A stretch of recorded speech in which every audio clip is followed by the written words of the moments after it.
नमस्कार, city news में आप तमाम दर्शकों का हार्दिक स्वागत है। मैं हूं आपके साथ रिया राज। खबरों में आगे बढ़ेंगे, पर उससे पहले आइए एक नजर डालते हैं आज की सुर्खियों पे। हेडलाइन के प्रायोजक हैं आवासीय उज्जवल विद्यापीठ। बच्चों के भविष्य के लिए एक कदम हमारे साथ बढ़ें। नाव छाप चुनाव चिन्ह अपने प्रचार में उपयोग करने के खिलाफ बीएसपी पार्टी ने मुजफ्फरपुर न्यायालय में मुकेश सहनी, तेजस्वी यादव और संतोष सहनी पर परिवाद दायर किया। अय्यरपुर थाना क्षेत्र के भिकनपुर गांव में जमीनी विवाद में चचेरे भाई ने भाई की वाहन से कुचलकर की हत्या।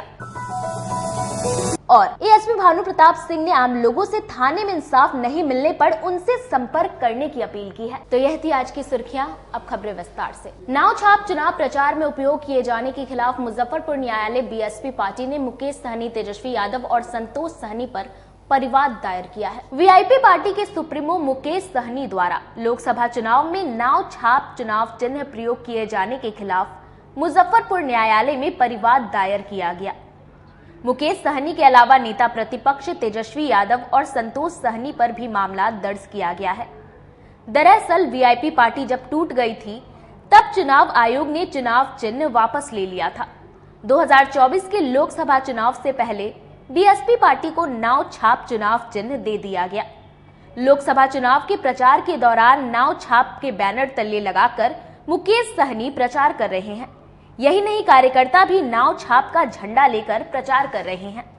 इसी को लेकर बीएसपी पार्टी के राष्ट्रीय अध्यक्ष अधिवक्ता सुधीर ओझा ने मुजफ्फरपुर न्यायालय में मुकेश सहनी, तेजस्वी यादव और संतोष सहनी पर धारा 420, 467, 466, 471, 171 के तहत परिवाद दायर किया है। सुधीर ओझा ने कहा कि चुनाव आयोग ने हमारी पार्टी को नाव छाप दे दिया है, इसके बावजूद हमारे चुनाव चिन्ह को दूसरी पार्टी कैसे उपयोग कर सकती है। हमने माननीय मुख्य न्यायिक अधिकारी मुजफ्फरपुर की अदालत में मुकेश सहनी, विकास इंसान पार्टी के जो संरक्षक हैं, नेता हैं, संतोष सहनी जो राष्ट्रीय अध्यक्ष हैं, और बिहार के प्रतिपक्ष के नेता आरजेडी के नेता तेजस्वी यादव, तीनों के विरुद्ध एक आपराधिक मुकदमा दर्ज कराया है। हमने आरोप लगाया है कि भारतीय चुनाव आयोग के द्वारा जब मुझे 19 जनवरी को नाव छाप चुनाव चिन्ह आवंटन कर दिया गया, उसके बावजूद खुलेआम फर्जीवाड़ा, धोखाधड़ी, जालसाजी करके इन लोगों के द्वारा अभी लोकसभा के चुनाव में जो प्रचार प्रसार करने लोग जा रहे हैं, स्टेज पर जो बैनर लगाया जा रहा है उसमें नाव छाप का बैनर लगा करके और प्रचार प्रसार किया जा रहा है, ताकि इनको नाव छाप का जो वोट है वह मिल सके। और जो मेरे कैंडिडेट जो हर जगह से खड़ा हो रहे हैं, अभी प्रत्याशी हो रहे हैं, उनको जनता में गलतफहमी पैदा हो, वोट उनको नहीं मिल सके, इसका दुरुपयोग इन लोगों के द्वारा किया जा रहा है। इसका हमने फोटो भी लगा करके माननीय न्यायालय में दाखिल किया है और आरोप लगाया है कि जानबूझ करके मुकेश सहनी जब जन्मदिन मनाते हैं 31 मार्च को, तो उसमें भी पीछे अपना कार्यालय में नाव छाप का फोटो लगा करके कार्य करते हैं, जबकि इनको कुछ और छाप आवंटित कर दिया गया है चुनाव आयोग के द्वारा। उसके बावजूद खुलेआम दुरुपयोग किया जा रहा है। इस बाबत हमने चुनाव आयोग को शिकायत भी की है। भारतीय निर्वाचन आयोग को एक शिकायत पत्र भेजा है जिसमें रजिस्ट्रेशन रद्द करने की मैंने मांग किया है, और साथ साथ एक आपराधिक मुकदमा उनके द्वारा निर्देश दिया गया कि आप आपराधिक मुकदमा भी इन पर कर सकते हैं। तो मैंने एक आपराधिक मुकदमा किया है जिसमें आईपीसी की धारा 420, 467, 68, 71 के साथ साथ 171 की कई धाराओं में हमने यह मुकदमा किया है। माननीय न्यायालय से गंभीरता से लेते हुए स्वीकार करने के बाद 27 अप्रैल को तिथि सुनवाई के लिए मुकर्रर की। एक और सवाल है कि जिस वक्त उन लोगों ने आपको कॉल किया, क्या उस समय धमकाने का, हरकाने का, प्रलोभन देने का? हाँ, मैं आपको बता दूं, एक बहुत बड़ी बात आपने पूछा है कि जब हमको नाव छाप जब आवंटन हो गया, जब हम प्रेस कॉन्फ्रेंस कर रहे थे, उसी समय उनके पार्टी के कई नेता फोन करके प्रेस वाले को भी धमका रहे थे, हम लोग को भी धमका रहे थे। जब इसमें सफल नहीं हुए तब उनके द्वारा प्रलोभन दिया जाने लगा, पैसा का ऑफर दिया जाने लगा कि आप नाव छाप हमको वापस कर दीजिए, हमको नुकसान हो जाएगा और आप जितना पैसा कहिए मैं दूंगा। हम लोगों ने इनकार किया। उसका भी फुटेज मेरे पास में है कि कैसे हम लोग के पास वो आ करके बोलते हैं कि आपको लॉटरी लग गया इसलिए आपके पास आए हैं, या छाप को आप वापस कर दें। जब इसमें सफलता उनको नहीं मिली तब इस तरह का घिनौना कार्य उनके द्वारा किया जा रहा है लोकसभा चुनाव के दरमियान। धमकाने का जब मैं प्रेस कॉन्फ्रेंस कर था उसी समय धमकाने का कार्य किया गया। तो उस पर मैं नहीं डरा, तो प्रलोभन देने का कार्य किया गया। उस पर भी जब हम लोगों ने नाव छाप उनको वापस नहीं किया, तब इस तरह का दुरुपयोग करके घृणा काम कर रहे हैं। और जहां जहां तेजस्वी के साथ मुकेश सहनी जा रहे हैं, वहां सभी जगह उनके बैनर में नाव छाप का चित्र लगा करके प्रचार प्रसार, झंडा में भी स्पष्ट दिखेगा आपको, झंडा में भी नाव छाप लगा करके, और वह इसका जालसाजी फरेबी कर रहे हैं। मूल रूप से इसमें किसको आरोपित किया? हम इसमें मूल रूपी से मुकेश सहनी को, संतोष सहनी को और तेजस्वी यादव को आरोपित किया है और 4-5 अज्ञात को दिया। अय्यरपुर थाना क्षेत्र के भिकनपुर गांव में जमीनी विवाद को लेकर भाई ने अपने चचेरे भाई की वाहन से कुचलकर हत्या करवा दी। जिले के अय्यरपुर थाना क्षेत्र में जमीनी विवाद में चचेरे भाई ने भाई को डीजे वाहन से कुचलकर कर दी हत्या। घटना के बाद इलाके में सनसनी फैल गई। लोगों में अफरा तफरी का माहौल हो गया। देखते ही देखते सैकड़ों की संख्या में ग्रामीणों की भीड़ जुट गई। घटना अय्यरपुर थाना क्षेत्र के भिकनपुर गांव की है। घटना के बाद स्थानीय लोगों ने अय्यरपुर थाने की पुलिस को सूचना दी। मौके पर पहुंची पुलिस ने शव को अपने कब्जे में लेकर पोस्टमार्टम के लिए एसकेएमसीएच भेजा। मृतक की पहचान 26 वर्षीय शशि भूषण कुमार के रूप में हुई है। घटना के बाद आरोपी चचेरा भाई मौके से फरार हो गया, जिसके बाद परिजन और ग्रामीणों ने सड़क जाम कर आरोपी की गिरफ्तारी के लिए जमकर प्रदर्शन किया। उग्र लोगों को अय्यरपुर थाने की पुलिस ने समझा बुझाकर जाम समाप्त करवाया और कहा कि जल्द ही आरोपी की गिरफ्तारी की जाएगी। कानपुर में शशि किशन नाम की व्यक्ति की हत्या उनके पड़ोसियों द्वारा कर दी गई है। गिरफ्तारी भी हुई है इसमें। 2 आदमी को पकड़े हमने और आगे कार्रवाई की जा रही है। क्या विवाद, क्या जमीनी विवाद था पूर्व से इन लोगों में चल रहा था। क्या चीज से कुछ लगाया? ये डीजे ट्रॉली होता है, उसी से वो कुचलते थे। हाँ, डेथ कर दी। यहाँ पे देखा जा रहा है माहौल काफी पीसफुल है। घटना हुई है तो सब लोग पड़ोसी हैं, एक दूसरे को देखने आते हैं। गाड़ी जब्त कर लिया गया है, जिस गाड़ी से हत्या की गई है। सदर अस्पताल के शिशु वार्ड के निरीक्षण के लिए पहुंचे केरल की टीम ने कई बिंदुओं पर जांच की है। मुजफ्फरपुर के सदर अस्पताल में पहुंची केरल की टीम ने लिया जायजा जिले में चल रहे भाव्या ऐप से इलाज की व्यवस्था और उसमें मरीजों की दर्जन बीमारी का। गुरुवार को केरल की ई हेल्थ टीम ने सदर अस्पताल पहुंचकर जायजा लिया। इस दौरान टीम ने हर दिन कितने मरीजों का इलाज ऑनलाइन सुविधा से की जा रही है, साथ ही ये भी जाना कि भाव्या ऐप पर ऑनलाइन रजिस्ट्रेशन कैसे होता है, साथ ही बीमारी का भी आंकड़ा जुटाने के साथ ही कौन कौन सी बीमारी के अधिक मरीज आ रहे हैं। ओपीडी में जो मरीज आ रहे हैं उसमें सबसे अधिक बीमारी कौन सी है। अस्पताल प्रबंधक प्रवीण कुमार ने कहा कि केरल स्वास्थ्य विभाग के विशेषज्ञों की टीम 2 दिवसीय दौरे पर आई है। सकरा और सदर अस्पताल में इलाज और जांच की व्यवस्था की जायजा ली जा रही है। सरकार में आशा के तहत चल रहे पायलट प्रोजेक्ट के तहत कार्य का अवलोकन करने के बाद सदर अस्पताल में भाव्या ऐप के तहत हो रहे डिजिटल कार्य का भी जानकारी ली है। इसके बाद दूसरे दिन मरीजों से भी मिलकर सरकार की ओर से मिलने वाली सुविधाओं की जानकारी ली। एमसीएच, पैथोलॉजिकल जांच, ओपीडी, आईओपीडी के बारे में भी जानकारी ली है। एक्चुअली ऐसा है कि अभी जो केरला की टीम आई है वो ये देखने आए हैं कि बिहार में मुख्यमंत्री डिजिटल हेल्थ योजना के अंतर्गत आखिर ऐसा क्या किया जा रहा है जो कंप्लीट हेल्थ सिस्टम जो है डिजिटाइज हो रहा है।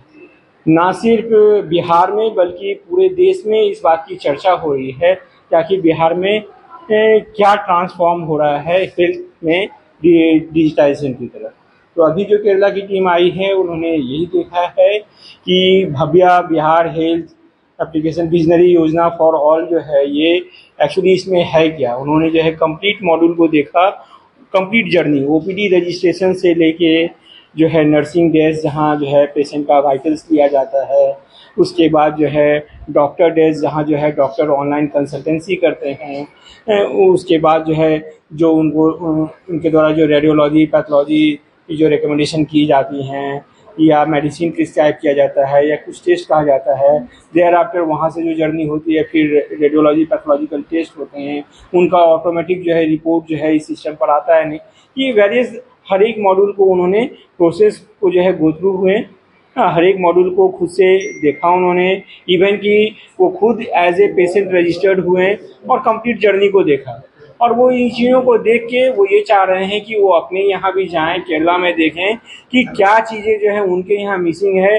जिसको इम्प्लीमेंट करके जो है वो अपने डिजिटाइज सिस्टम को जो है कैसे बेहतर बना सकें। तो काफ़ी एक अच्छा इनपुट लेके वो जा रहे हैं। 3 सदस्यीय टीम थी उनकी, 3 लोग आए हुए थे। इसके पहले भी जो है आंध्रा की टीम जो है वो विजिट करके गई है और काफ़ी उनका अच्छा फीडबैक रहा है। वो उन लोग जो है काफ़ी यहाँ से जो है अपने लिए एक एक्सपोजर विजिट जो है उन्होंने किया और काफ़ी जो है यहाँ से इनपुट लेके गए हैं। उम्मीद करते हैं कि उनके भी साइड से जो है हमें वैल्यूएबल इनपुट मिलेगा, जिसको यूज़ करके जो है हम अपने डिजिटाइजेशन के वर्क को जो है और आरबीबीएम कॉलेज में विश्व विरासत दिवस पर कार्यक्रम का आयोजन किया गया। विश्व विरासत दिवस के अवसर पर गुरुवार को आरबीबीएम कॉलेज परिसर में एनएसएस और इतिहास विभाग के द्वारा संयुक्त रूप से विरासत दिवस मनाया गया। इस दौरान प्राचार्य ममता रानी, एनएसएस के program officer doctor Ashok Kumar, निगम निर्णायक मंडल से डॉक्टर रानू बाला सहित अन्य छात्राओं द्वारा बनाए गए पोस्टर बैनर का जायजा लिया।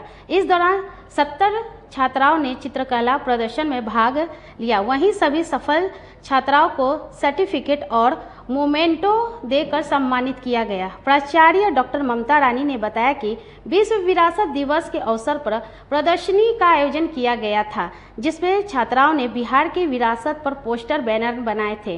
प्रतियोगिता में सफल छात्राओं को निर्णायक मंडल के द्वारा पदक देकर सम्मानित किया गया।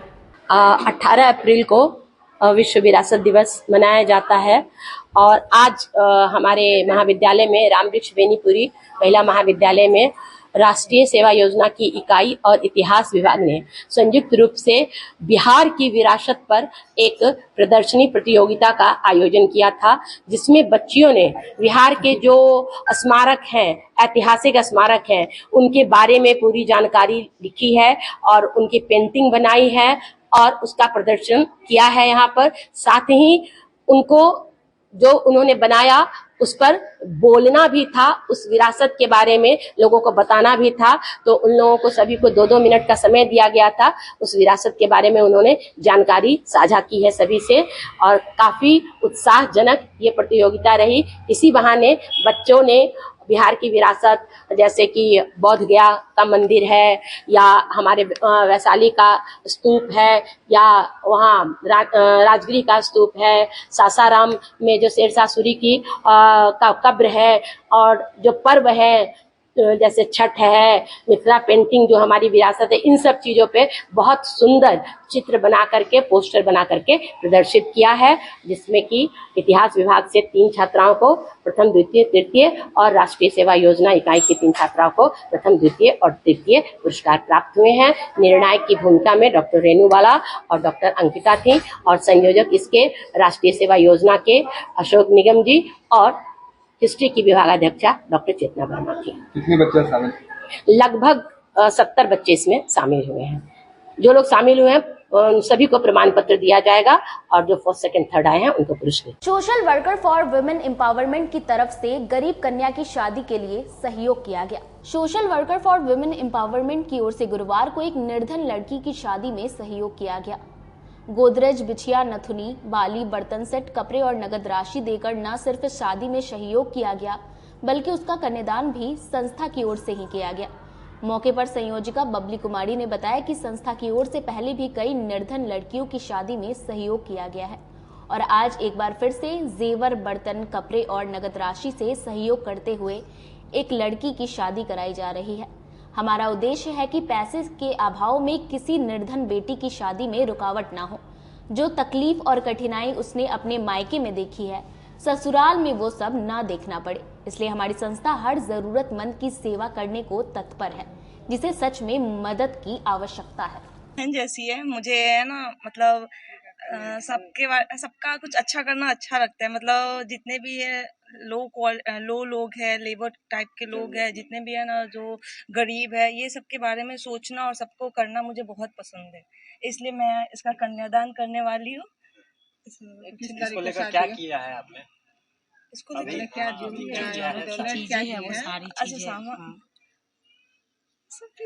जो पायल, बिछिया, 2 साड़ी है और वो फुला बर्तन है ये आज social worker for women empowerment की तरफ से एक ज़रूरतमंद लड़की की शादी की सारा सामान दिया जा रहा है और इस लड़की की शादी आज बच्ची और इसका कन्यादान जो है वो हमारे और वहाँ पे जितनी भी ज़रूरत की चीज़ें हैं वहाँ पे व्यवस्था ऑलरेडी वहाँ कराई जा रही है और यहाँ तत्काल जो इनके साथ जा सके वो पहले ही दिया जा रहा है ताकि सब पैकिंग हो करके इनकी विदाई हो सके। और साथ में गोदरेज है, फाइल है, बिछिया है, नाक का है, कपड़े हैं, ज्वेलरी है और अमाउंट है। उद्देश्य ये है कि हम नहीं चाह रहे कि समाज में कुछ ऐसी बच्चियां ऐसे ही रह जाए पैसों के अभाव में, अपनी स्थिति के अभाव में वो ऐसे ही रह जाए। तो हम चाह रहे हैं कि उनके माँ बाप को रोजगार दे करके उनको तो ऊपर लेके जाना है, बट उनकी बच्ची ऐसे न रह जाए तो उनको कहीं ना कहीं मदद करके उनको उनके घर भेजना है ताकि वो अपने परिवार में इज्जत से। अभी यहाँ समय हो चला एक छोटे से ब्रेक का, बने रहिए हमारे साथ, देखते रहिए सिटी न्यूज मुजफ्फरपुर। आज के परिवेश में बच्चियों के लिए सुरक्षित माहौल और सर्वांगीण विकास। हम हैं RPS girls international school. Kindergarten के बच्चों के लिए ऑडियो विजुअल और प्ले द्वारा तकनीकी शिक्षा दी जाती है। छठी कक्षा से छात्राओं के लिए सुरक्षित माहौल के साथ साथ महिला शिक्षकों द्वारा उचित शिक्षा दी जाती है। को करिकुलर एक्टिविटीज में कराटे, योगा, सिंगिंग, डांसिंग और ड्राइंग की क्लास उपलब्ध है। NCERT बुक कक्षा प्रथम से 9वीं के बच्चियों को पढ़ाई जाती है। साइंस लैब तथा कंप्यूटर लैब की उत्तम सुविधा उपलब्ध है। पूरा कैंपस CCTV कैमरे से लैस है। तो देर मत कीजिए, अपनी बच्चियों का नामांकन कराएं। हमारा पता है वलीगर garden opposite MDTM college Mithanpura Muzaffarpur. Contact us on 74628 77941 9334901768। अपने सपनों की आशिया को दे एक नई पहचान माँ भवानी डेकोर प्राइवेट लिमिटेड के साथ, जो है ऑथराइज्ड डिस्ट्रीब्यूटर ऑफ कजारिया। देश की मिट्टी से बनी टाइल से देश को बनाते हैं और जहां मिलती है सभी प्रकार के Indian and imported granite, marble, sanitary एवं कोटा स्टोन का अनोखा एवं आकर्षक संग्रह। माँ भवानी डेकोर प्राइवेट लिमिटेड मतलब a complete floor solutions. New 0 mile Dadar road Muzaffarpur. Call 9934753111। लगातार 10 वर्षों से विभिन्न परीक्षाओं में सर्वश्रेष्ठ परिणाम। हम हैं आवासीय उज्ज्वल विद्यापीठ मुजफ्फरपुर। इस स्कूल में सर्वश्रेष्ठ कोचिंग पैटर्न से बच्चों को पढ़ाया जाता है। प्ले से 10वीं तक की पढ़ाई स्वच्छ वातावरण में कराई जाती है। यहाँ आधुनिक छात्रावास की व्यवस्था है। उज्ज्वल विद्यापीठ का मुख्य उद्देश्य रामकृष्ण मिशन, नवोदय नेतरहाट, सैनिक स्कूल, सिमुलतल्ला गुरुकुल, सिंधिया कन्या विद्यालय जैसे अनेक भारतवर्ष के प्रतिष्ठित विद्यालयों में कुशल प्रशिक्षित अनुभवी एवं शहर के सर्वश्रेष्ठ शिक्षकों द्वारा तैयारी कराई जाती है। 1.5 एकड़ में फैला इस स्कूल का वातावरण काफी शांत है। Free computer classes, science lab और स्मार्ट क्लासेस है। साथ ही इंडोर और आउटडोर गेम की भी व्यवस्था है। तो अपने बच्चों के लक्ष्य के सपनों को पूरा कराना चाहते हैं तो आज ही आवासीय उज्ज्वल विद्यापीठ में अपने बच्चों का नामांकन करवाएं। हमारा पता है पोखरिया पीठ अतरदा मुजफ्फरपुर और हमारा कॉन्टेक्ट नंबर है 9708351851 और हमारा दूसरा नंबर है 8797122397 या फिर आप हमें कांटेक्ट कर सकते हैं 8409996658 पर। एक बार फिर से मुजफ्फरपुर में खुल गया है आपका अपना डिज्नीलैंड मेला। आमगोला ओरिएंट क्लब मैदान में अब तक का सबसे बड़ा देशी विदेशी नए झूलों के साथ अपने परिवार के साथ मनोरंजन का लुत्फ उठाइए। बच्चों के लिए स्पेशल पिंग पोंग झूलों के साथ टावर झूला, ब्रेक डांस, टोड़ा टोड़ा, नौका झूला, स्कॉर्पियो 3-in-1 और चांद तारा झूलों के साथ कई प्रकार के झूलों में फुल मस्ती कर सकते हैं। मेले में खाने पीने के स्टॉल के साथ हैंडीक्राफ्ट का बाजार भी लगाया गया है। तो एक बार पूरे परिवार के साथ जरूर पधारें। डिज्नीलैंड मेला, आमगोला ओरिएंट क्लब मैदान, मुजफ्फरपुर। उत्तर बिहार का पहला नीलकमल एक्सक्लूसिव शोरूम खुल गया है आपके अपने शहर में। नीलकमल इंडिया की फेवरेट फर्नीचर ब्रांड है। इस कंपनी के सभी रेंज एक ही छत के नीचे आपको मिलेंगी। होम फर्नीचर, ऑफिस फर्नीचर की सभी रेंज यहाँ उपलब्ध है। कंपनी का एक्सक्लूसिव शोरूम होने के कारण 40% तक की विशेष छूट मिल रही है। इसके अलावा 0% इंटरेस्ट के साथ बैंक से फाइनेंसिंग की भी सुविधा उपलब्ध है। तो देर मत कीजिए, एक बार हमारे यहाँ अवश्य पधारे। हमारा पता है Mithanpura, Narayanpur road, opposite Vaishali management college और हमारा मोबाइल नंबर है 9334900888 और हमारा दूसरा नंबर है 7004320580। यूए एसोसिएट नीलकमल का फर्नीचर शोरूम नारायणपुर से हट करके मिठनपुरा चौक के समीप क्लब रोड में हम लोगों ने अभी स्थापित किया है, जहां आपको होम फर्नीचर के, ऑफिस फर्नीचर के विस्तृत रेंज देखने को भव्य रूप से मिलेंगे। और हमारे पास मैट्रेस की भी एक बहुत अच्छी रेंज उपलब्ध है और साथ ही साथ हमारा लगन का भी काफी भारी डिस्काउंट ऑफर चल रहा है, जिसमें 40% तक की छूट दी जा रही है। और साथ में हमारे यहाँ फाइनेंस की भी सुविधा है, जिसमें आप बजाज से, HDFC से 0 डाउन पेमेंट पर भी सारी चीजें ले जा सकते हैं।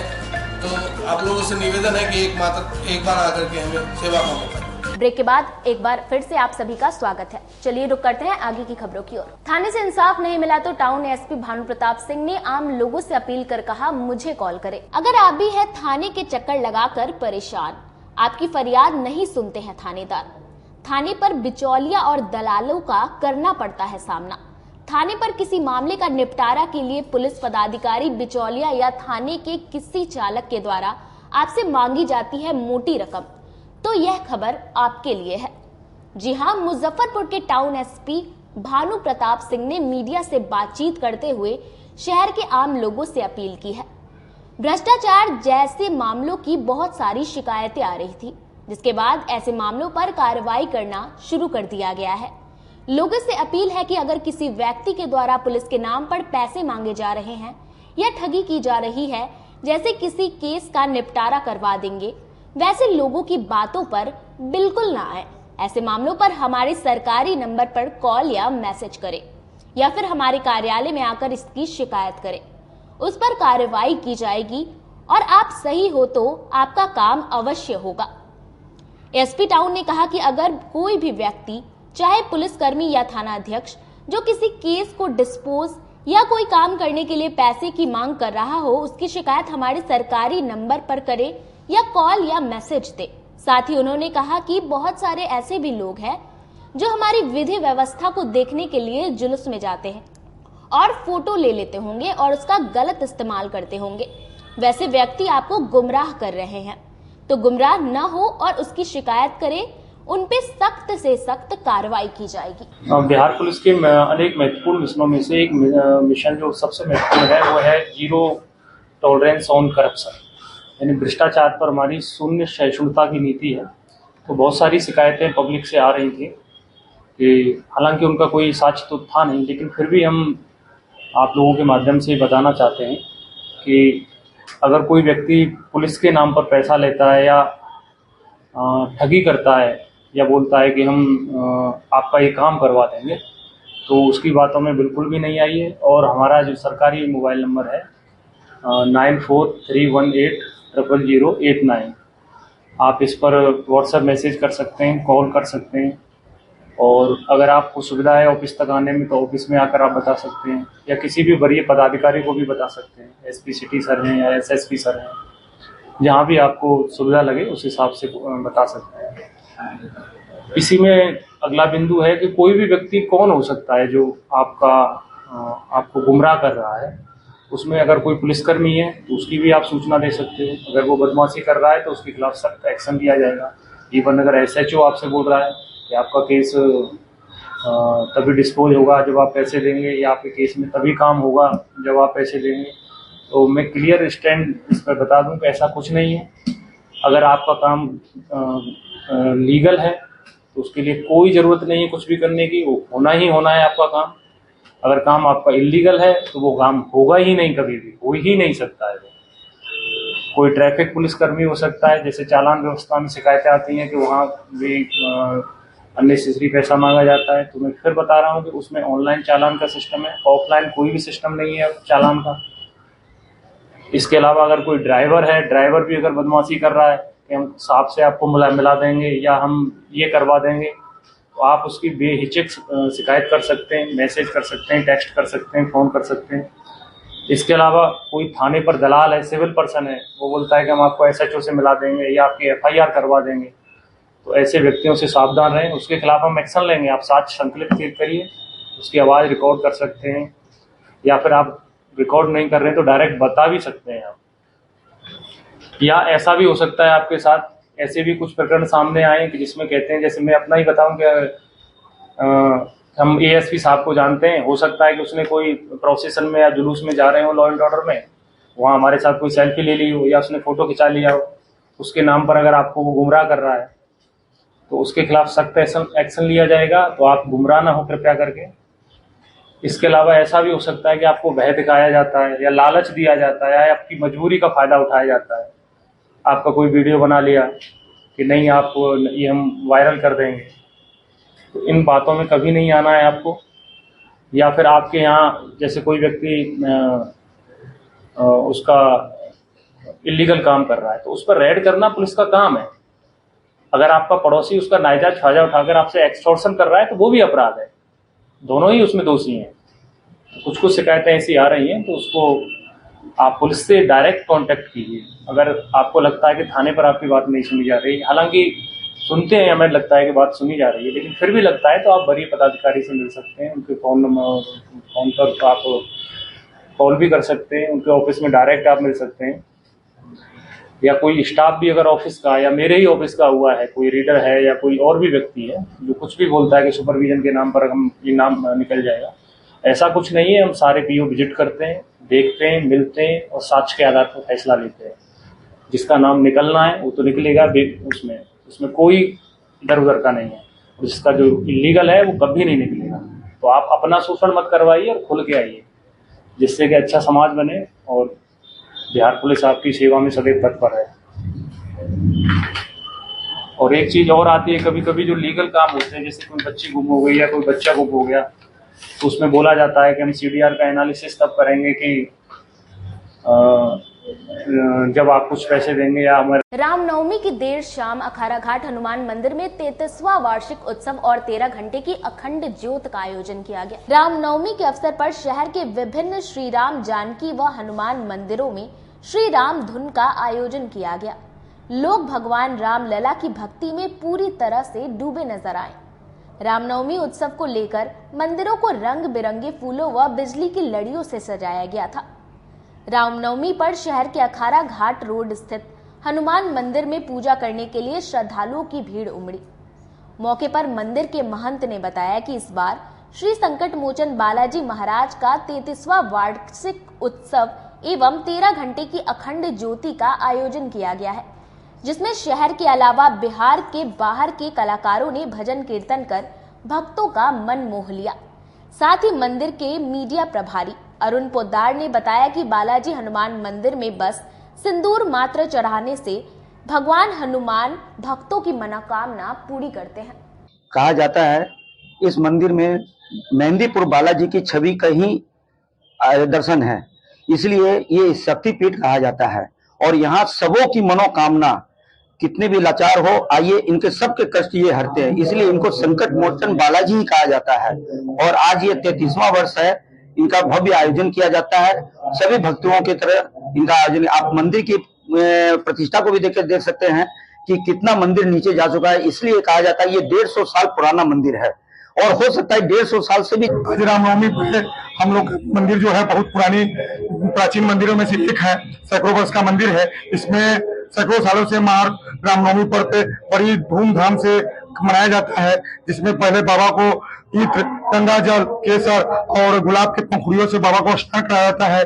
फिर उनको पंच तत्व से मिलाकर, जैसे कि उसमें इत्र, केसर, घी और सुगंधित उस सबको मिला के बाबा को लेप किया जाता है। और पुनः उनको बाद पोशाक जो मतलब सूरत के कुशल कारीगरों द्वारा बनाया जाता है, उससे उनका सजाया जाता है। फिर कलकत्ता के कारीगर लोग उनका फूलों का कच्चा फूल से और भी सजावट करते हैं। जी, यहाँ भजन कीर्तन के साथ साथ बीच में झांकी का भी आयोजन होता है।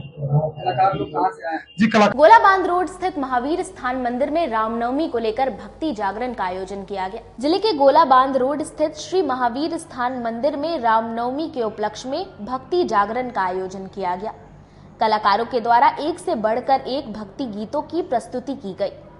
भक्ति गीतों पर पूरी रात श्रद्धालु झूमते रहे। भक्ति गीतों के अलावा मर्यादा पुरुषोत्तम श्री राम, मैया सीता, राम भक्त हनुमान, भगवान भोले, नंदी आदि की भी झांकी की प्रस्तुति की गई।